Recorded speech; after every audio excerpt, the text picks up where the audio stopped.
குறைந்த விலை நிறைந்த தரம் தங்கள் தேவைகள் அனைத்தும் ஒரே இடத்தில் ஜெயச்சந்திரன். நாளை ஜல்லிக்கட்டு நடைபெற இருக்கின்ற நிலையில் மதுரை அவனியாபுரத்தில் அமைச்சர் மூர்த்தி மற்றும் மாவட்ட ஆட்சியர் சங்கீதா உள்ளிட்டோர் நேரில் ஆய்வு செய்து வருகின்றனர்.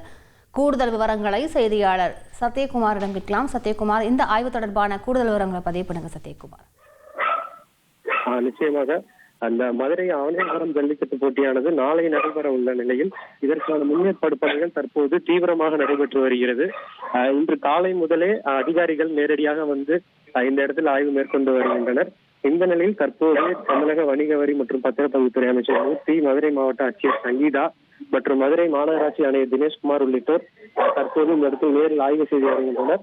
ஆய்வின் போது அந்த மேடையில் அமர்வர்களுக்கு இந்த ஜல்லிக்கட்டு போட்டி பார்ப்பதற்கு இடையூறாக இருக்கும் தகவல்களை அகற்றுவது மற்றும் தமிழக அரசு சார்பாக முதல் பரிசு பெறும், அதாவது சிறந்த மாடுபிடி வீரருக்கு ஒரு காரும் சிறந்த காளைக்கு ஒரு டிராக்டரும் பரிசாக அறிவிக்கப்பட்டுள்ளது.